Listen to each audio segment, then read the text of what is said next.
are live. We are live. Well, I have some really amazing news for you guys today. Wonderful, wonderful news.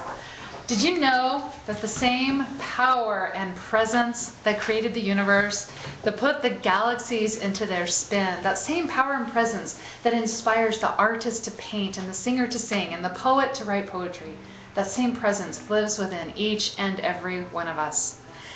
And so we always have access to that presence to help us to transform fear into love, judgment into compassion.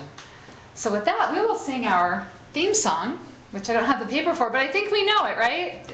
I am free, I am unlimited, there are no chains that bind me. I am free, I am unlimited, right now, right now. I am free, I am unlimited, there are no chains that bind me. I am free, I am unlimited, right now, right now. Now we have some special music today. Wendy's going to play for us in a few minutes. Yay, thank you. So I'll read our announcements first. Susan's not here today because Hunter's not feeling so hot. So when we do our prayer at the end, we'll include Hunter in those healing vibrations. Also, our friend Lorna is not feeling so good. So also include Lorna in those healing vibrations. So we are still doing our book club. Now we're just doing it on Thursday nights. And we've only met one time so far because last Thursday was Valentine's Day, so we took the night off.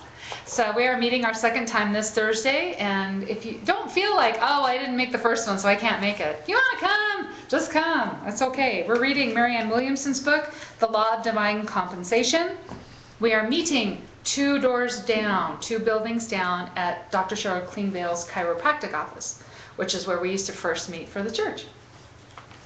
I've started doing some Tuesday night meditations down there, and we have them from 5:30 till 6:30. And if you're interested, I have some flyers here.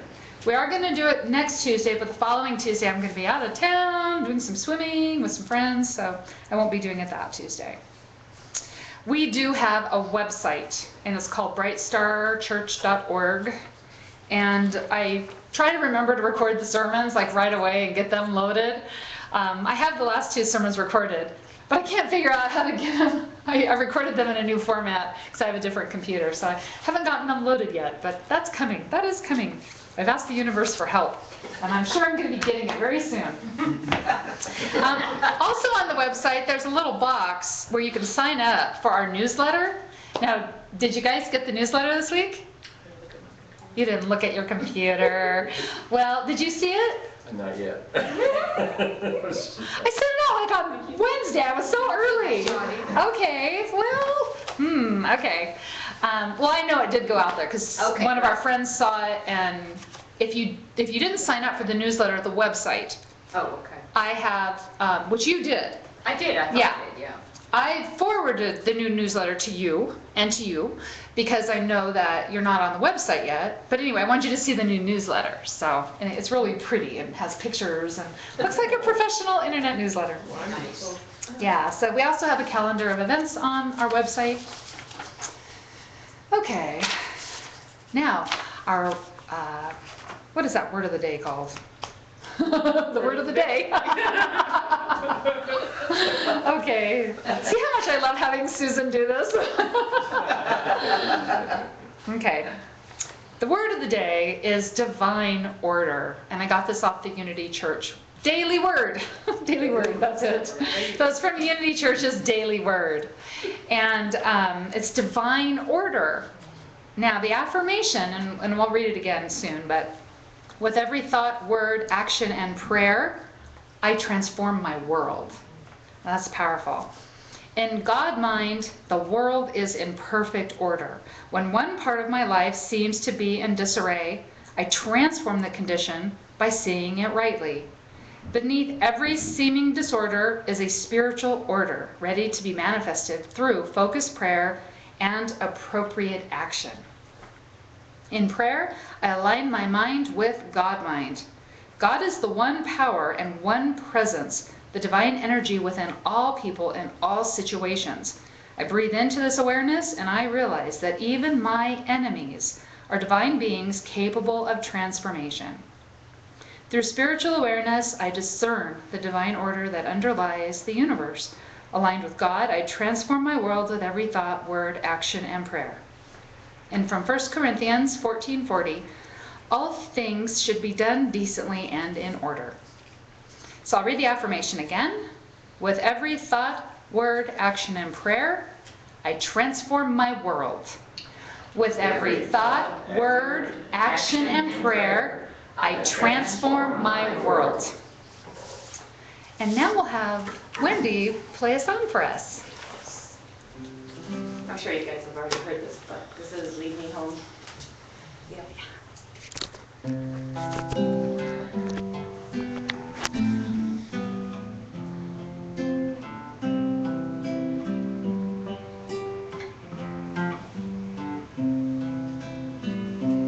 I fly away to empty lands I'll never know. Evenings come and mornings go. Reason rhyme, things that don't keep time. My only comfort as days unwind. Oh, the love I see cannot touch. It with me still. I hope for silver roads and memories to lead me home.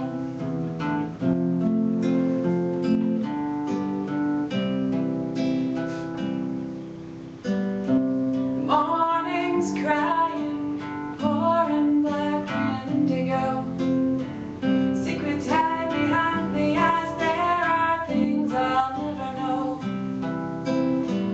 My heart cannot speak, its voice silenced inside of me.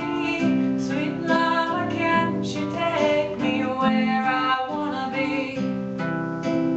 Oh, the love I see and cannot touch, it leads me still. I hope for silver roads and memories to lead me home.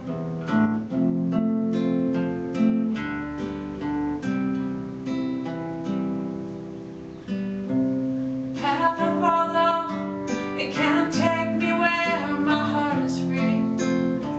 I trust the grace of morning to help me see. I'm tracking sunshine through mountains where my soul takes wind. Flying high through sunlit skies, my heart begins to sing. Oh, oh,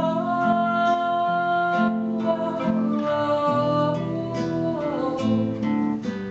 Silver roads and memories to lead me home. Oh, oh, oh, oh, oh, oh. Silver roads and memories to lead me home.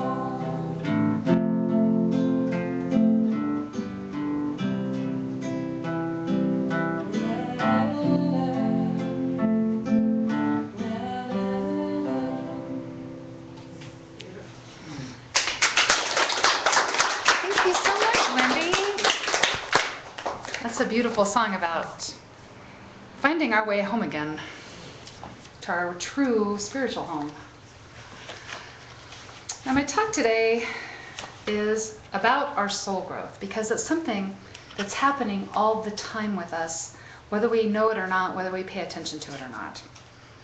From the book of Psalms, chapter 56, verse 13, "For you have delivered my soul from death and my feet from stumbling, that I may walk before God in the light of life." In the light of life. It is in our nature to walk in the light of life. It is all of nature's true nature to do this, to reach toward light, to grow, to expand, to evolve. Every plant, every tree reaches toward light. The animals on this planet need light to survive. We all need light. Even those creatures that live deep in the ocean or deep in the earth, their survival depends on light because they're connected to other things that require the light. Now we're like the trees and the flowers. We reach toward light also. We stretch our branches, we grow and evolve because nothing in nature ever stands still. The oak tree, it may look like it's standing still, but it's not. There's change happening within the tree. New leaves are growing to replace the leaves that have died. New acorns are growing all the time to replace the acorns that have fallen to make new trees. A hummingbird never stays still. Okay? You may catch one sitting on a branch, but that doesn't mean it is ever still. Physically, we are always growing and evolving because our cells are always growing and evolving. Our cells are changing and growing, and then they die off, and then we have new cells that are born and they are growing. The light is always moving through us and through our body. Now, for us to experience soul growth, that means that we are always growing and evolving in the nature of our soul, because our soul is always reaching toward that light. As we physically reach toward the light, as in the sun, we are spiritually, through our soul, always reaching toward the light, as in God.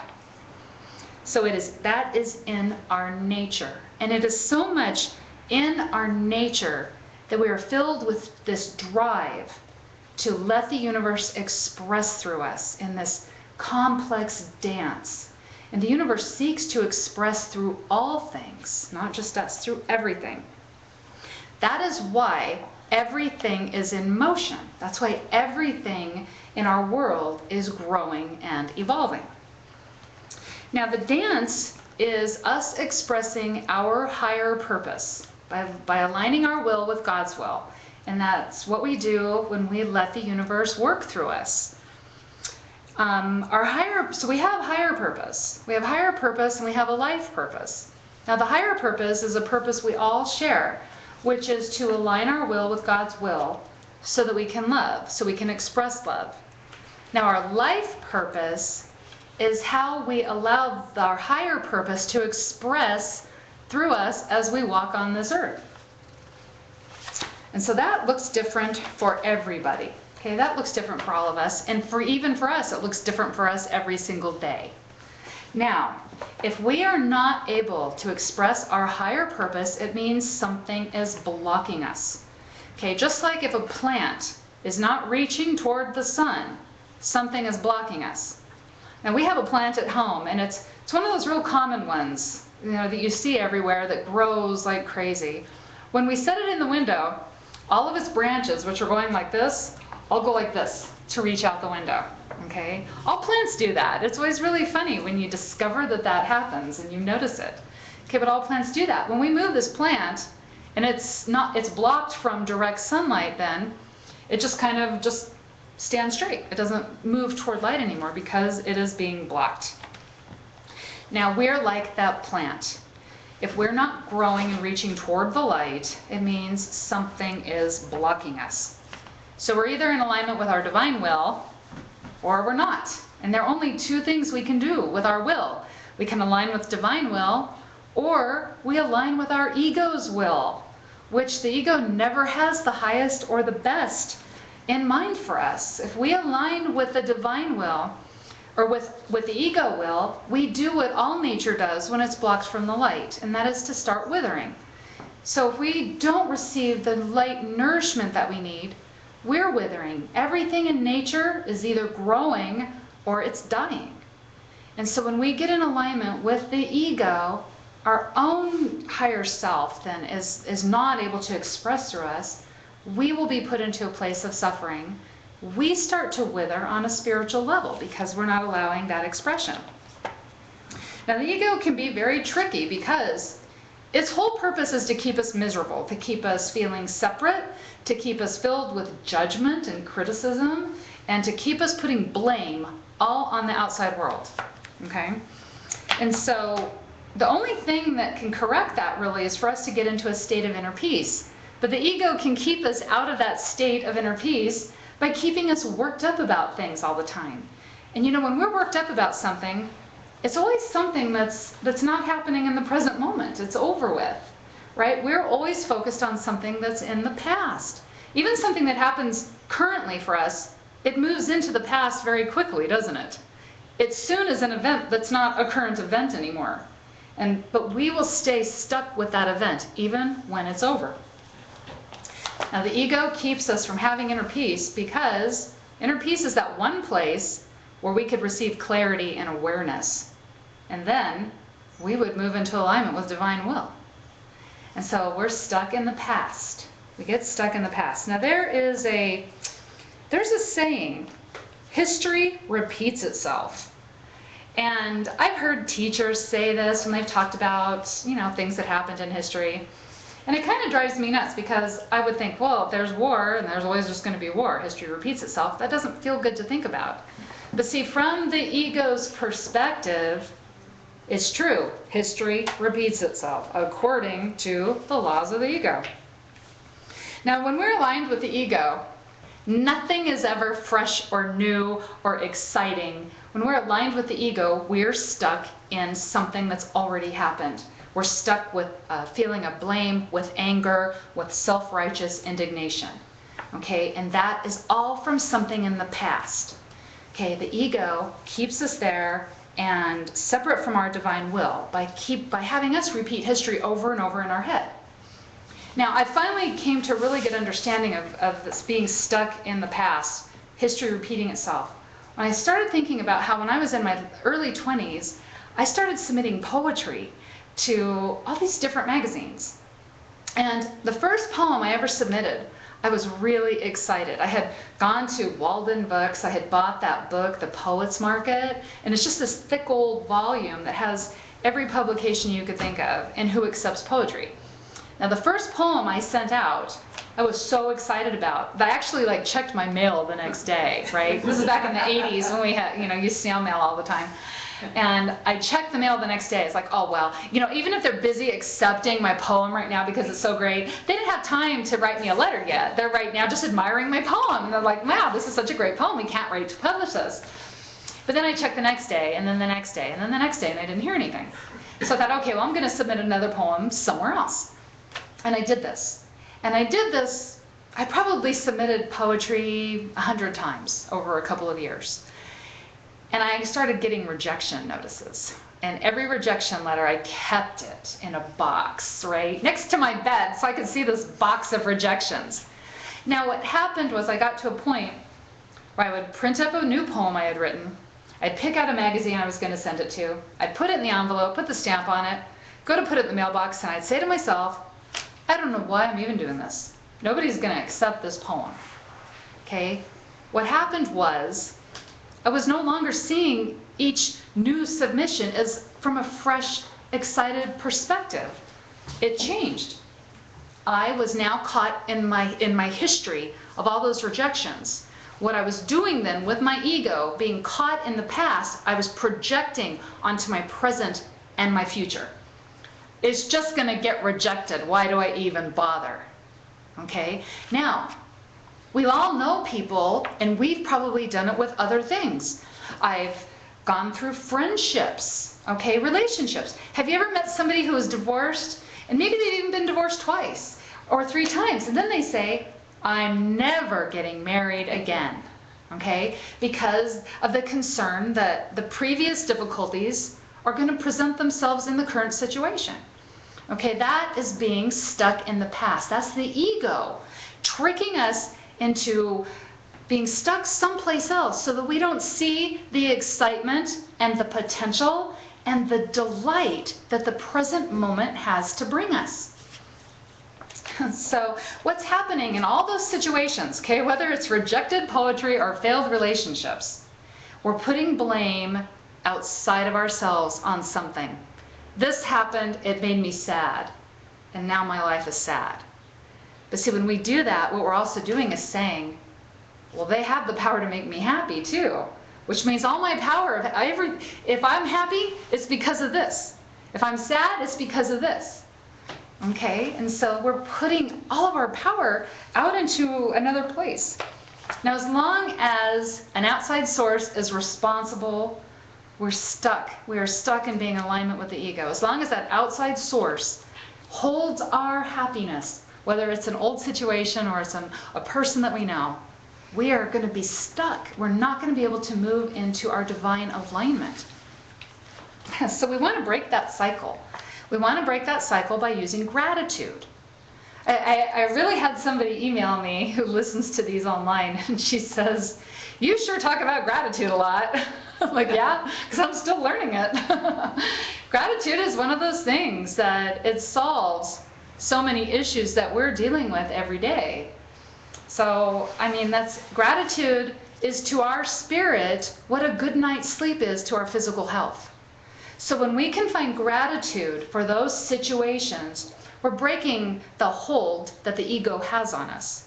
So like I looked back at my experience of all those poetry rejections, and I thought, well, I've seen some of those poetry magazines, right? So we're talking late 80s, early 90s. People weren't using computers really. They were typing them up and then cutting out all these poems, taping them on a piece of paper, probably sneaking into work and copying them after hours, right?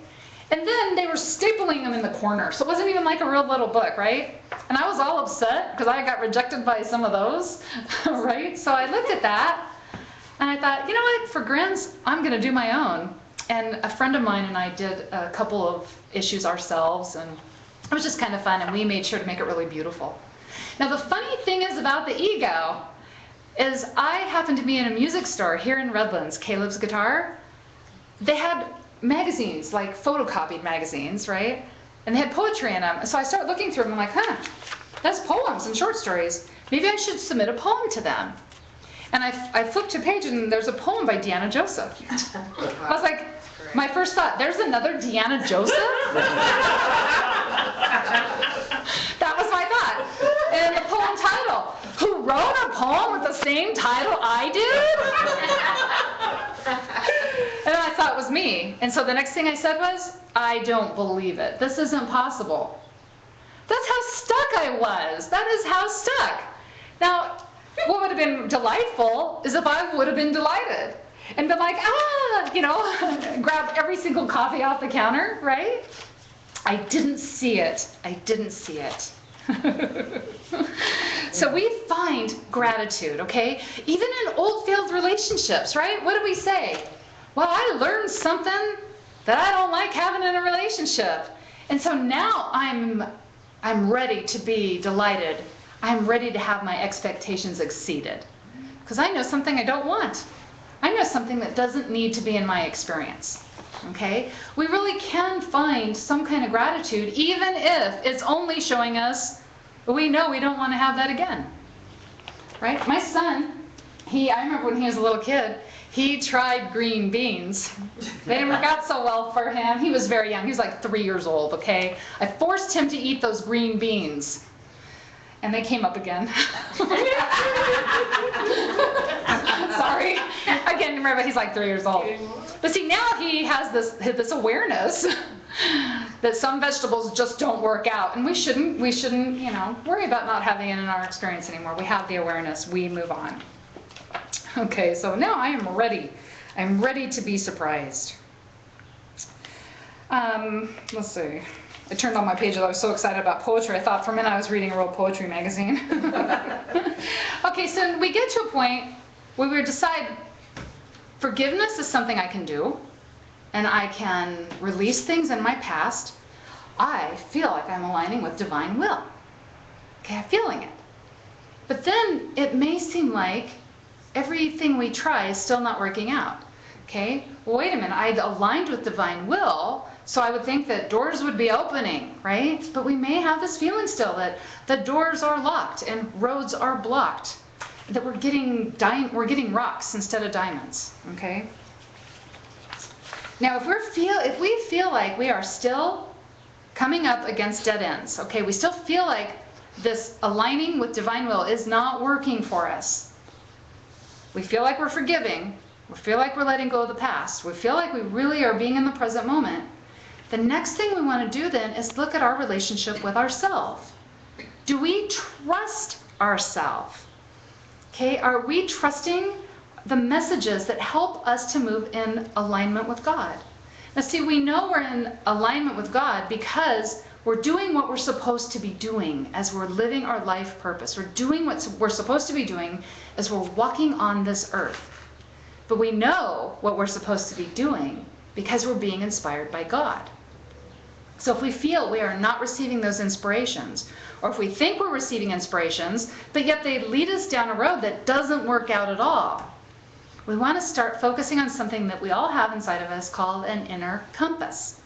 Now, the inner compass is kind of our built-in GPS. The inner compass is what helps us to know we're moving in the right direction. Helps us. We've all had the feeling, okay, at some point, even if it's only happened on accident, we know what it feels like to move in the right direction. Like, yes, this feels right. This feels like a definite yes, yes, yes. Or maybe we felt a no. Like, this is a definite no, no, I am backing off from this. I have such a bad feeling about that. That's our inner compass. So we want to do some things to start building the trust. We want to start practicing with our inner compass. And one of the first things we do that we can do that is so easy is to just every day get up and set an intention for our day. Now, if we set our intention, then the inner compass starts spinning, okay, to help us move toward that intention. So we get up every day, and we want to be clear with our intentions. Because actually we are setting intentions every day, but they may not be in alignment with our highest good. If we set, this is an intention. Oh crap, this is going to be such a crummy day. That's setting an intention, isn't it? It's saying how you want things to go. What about Murphy's Law? I hear people say that. If it can go wrong, it will go wrong. Okay, what about the universal law? If it can go right, it will go right. What about the universe is conspiring to bring you love and happiness? We could set those intentions just as easily as we can buy into Murphy's Law. Okay, Murphy's Law just brings us sadness. Okay, brings us to a place of fear. We're expecting something to go wrong, right? We know what force works through us. Even if something goes wrong, we know we can handle it. So we want to be very clear about our intentions. Then we want to be willing to let something go when we set that intention. If we set our intention to receive divine guidance all throughout the day, what are we willing to do? Okay, we want to do something. We want to be active in this. So, well, am I willing to release my judgments for the day? Am I willing to come from a place of love? Because love is expansive, and love allows divine guidance to work through me. Okay, I set my intention to receive divine guidance. This is what I am willing to do.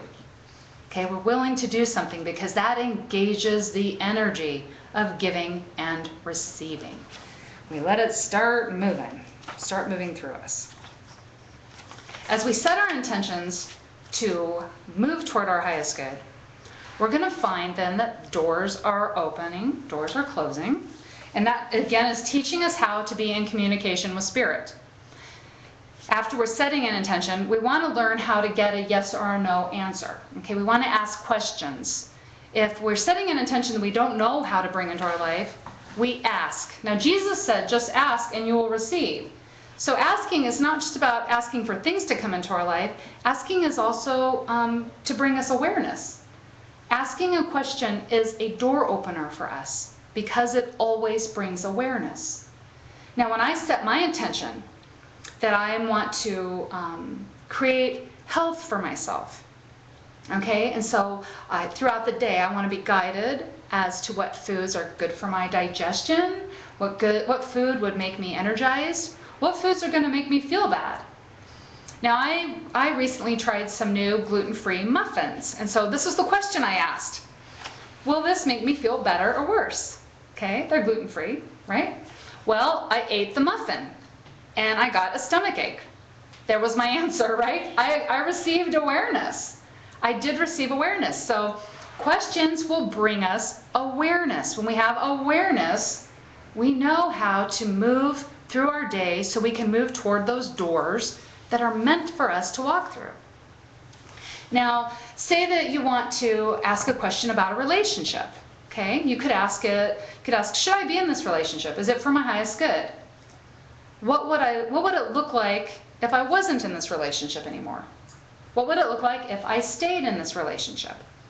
Now, one of my friends asked that question of herself, and out of the blue, she received a book from one of her clients who said, I just have the strangest feeling you might like this book. I don't know. Maybe you'll have a client who the information will benefit them. And my friend was like, oh, yeah. But meanwhile, it was information to benefit her.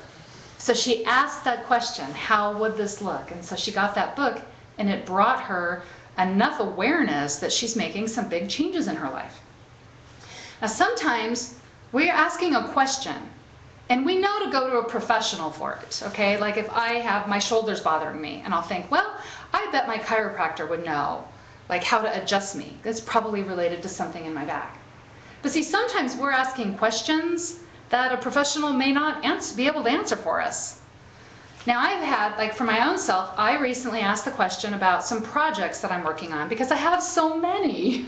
I have projects I've been working on for years. And instead of finishing one, I get a new idea and start another project. And so I was asking myself, what project should I focus on right now?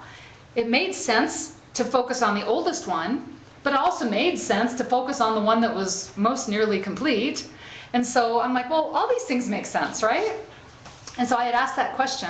Well, out of the blue, a couple of days later, my mom was talking to me about something, and she said something that was so clear to me, and she didn't even know I was questioning this, okay? But it gave me a very clear yes answer on which project to work on now. And the feeling of yes, the feeling of inspiration that moved through me was absolutely overwhelming. There was no doubt at all, okay, that this was my next thing to work on. Okay, so questions are door openers. We want to allow ourselves to be surprised by where the answers to these questions can come from. Okay, God is unlimited, and so the answers to our question really can come from an unlimited source. Okay, it's all around us. The answers are around us, so we just want to let ourselves be willing to receive it from anywhere. Understanding a yes or a no. This is really a good one. We know what a yes feels like. We know what a no feels like. But what I was thinking about is I am the queen of rationalization. Okay? I can make anything sound like a good idea. So I can say to myself, well, yeah, I want to be gluten-free. But right now, there's nothing in this house but bread with flour in it, so I'm just going to eat it, right? Because I deserve it, and because I didn't sleep good last night, and, right? I can do all this rationalizing. When Spirit speaks to us, part of fine-tuning that inner compass is trusting the information that comes in, whether it's the answer we want or not.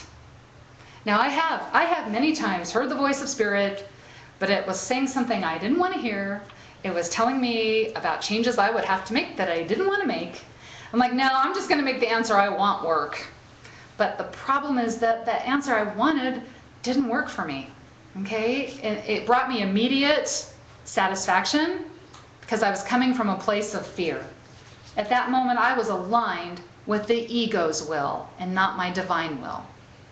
And see, it's in our nature so much to grow and to expand that our soul that never forgets about us is always seeking to communicate with us by filling us with this longing to grow and expand. Now, as I got caught up in the ego's will again, that longing was still there. The ego cannot do anything to satisfy that longing.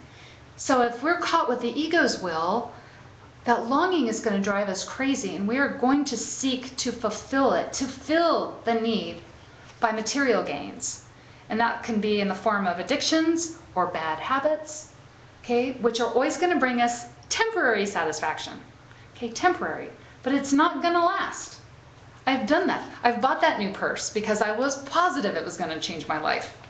And for like 24 hours it did, right? I felt amazing. I felt healthy and vital because of my new purse.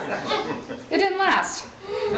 So what are we rationalizing? Okay, when God is speaking to us, when Spirit is speaking to us, are we rationalizing it because we don't want to hear it? Okay, are we listening? Because we can talk ourselves out of it. We can. That's all us. But just all we have to remember is that that's from fear. That is just from fear. That's not from God. Sometimes we are faced with a door that is closed or a road that's blocked. But see, we know how to put ourselves in alignment with divine will. We know what it feels like to be in alignment with the ego, because that doesn't feel good. Okay, we know hitting ourselves with a hammer doesn't feel good.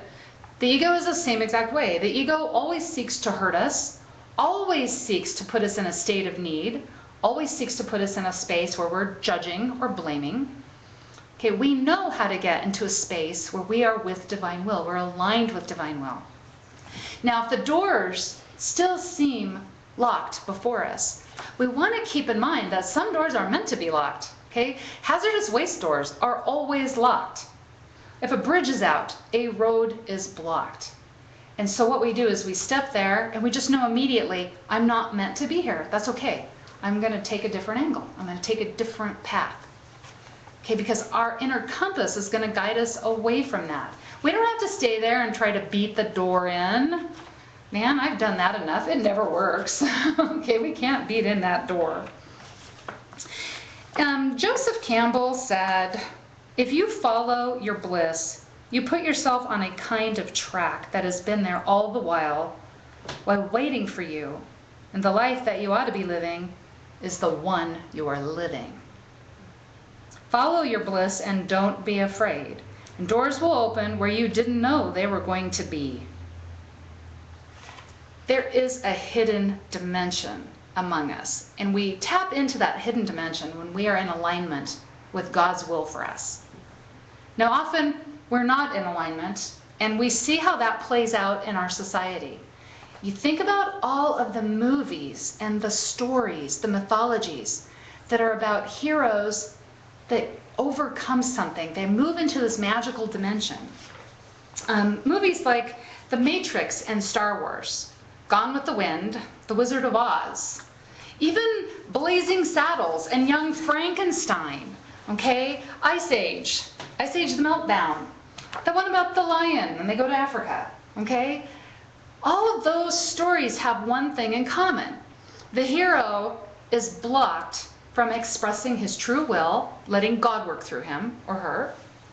And then what happens is that our hero overcomes that. And then they are able to move into alignment and do what they were born to do, express what they were meant to express. Now, sometimes it doesn't feel like that dream is coming to us.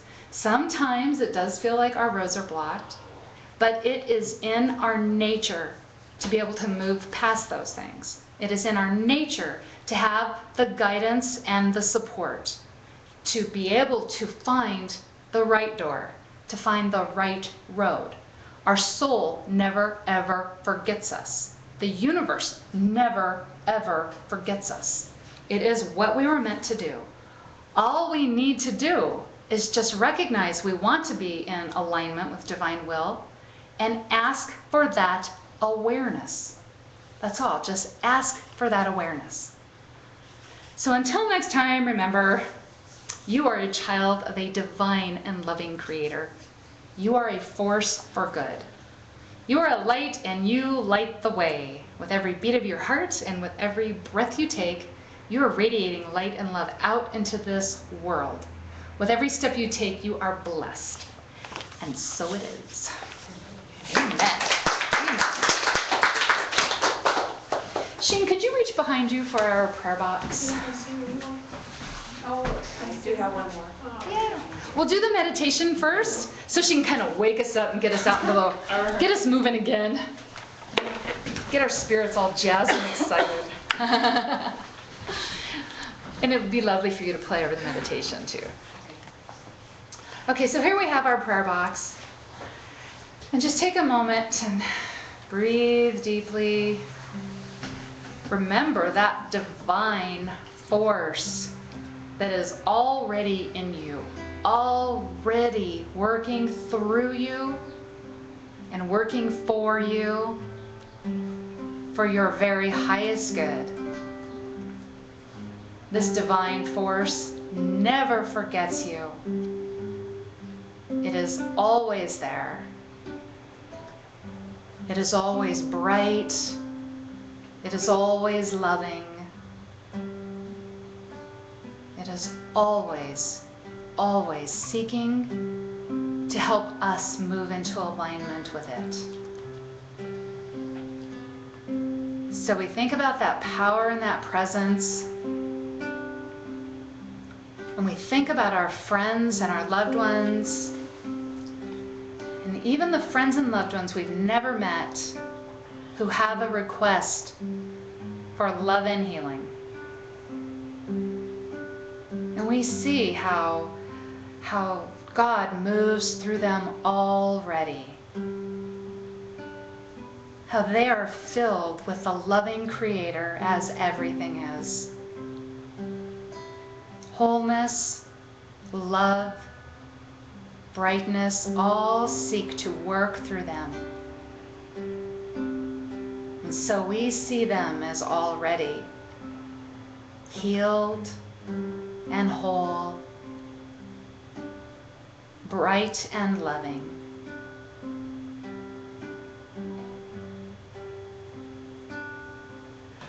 And we think of any of our own concerns, any of our own worries, and we put that out there to the light also. God moves through us. God is unlimited. And we remember that anything that has been done can be done. There is nothing that cannot be done through God.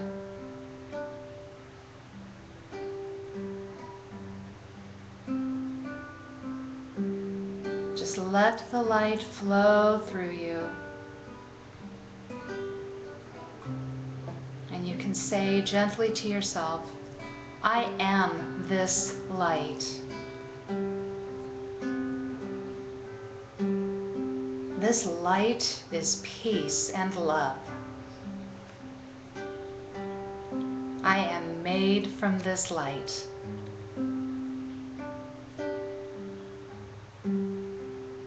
This light is abundance and healing and beauty.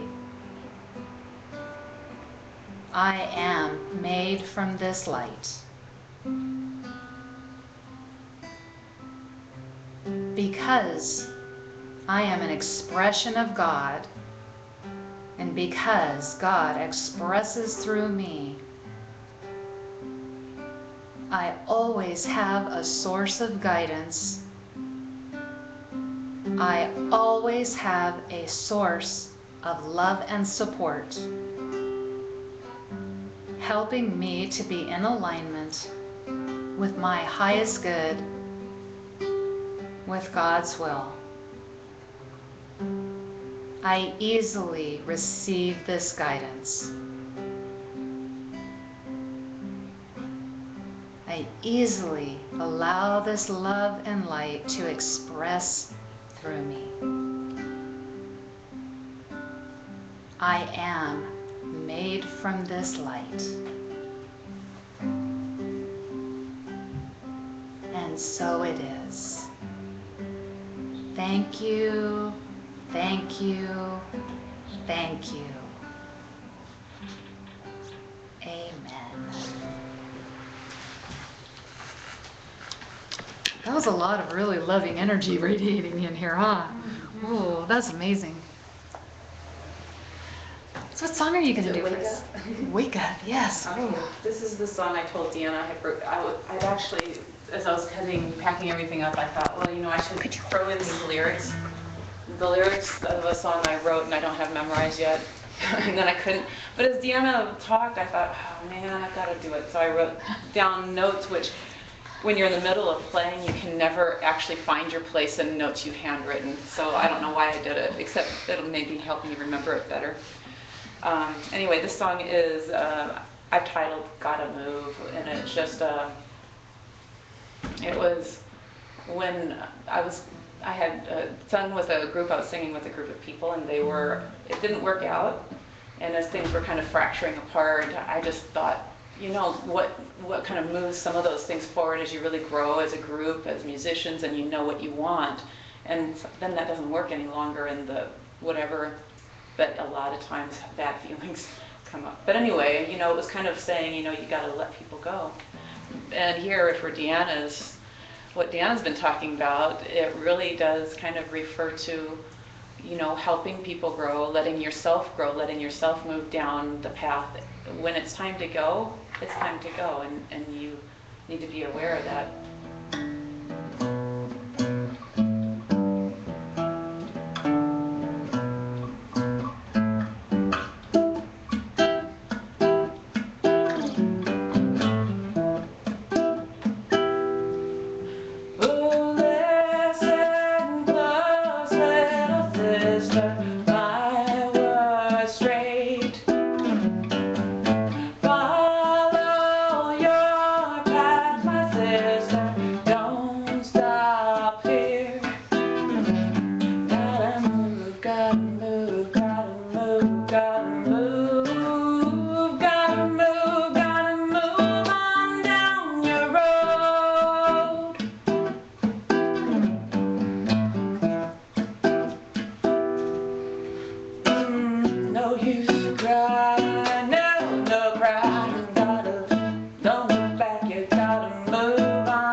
Don't cover her, she's gotta fly, she's gotta move on down the road.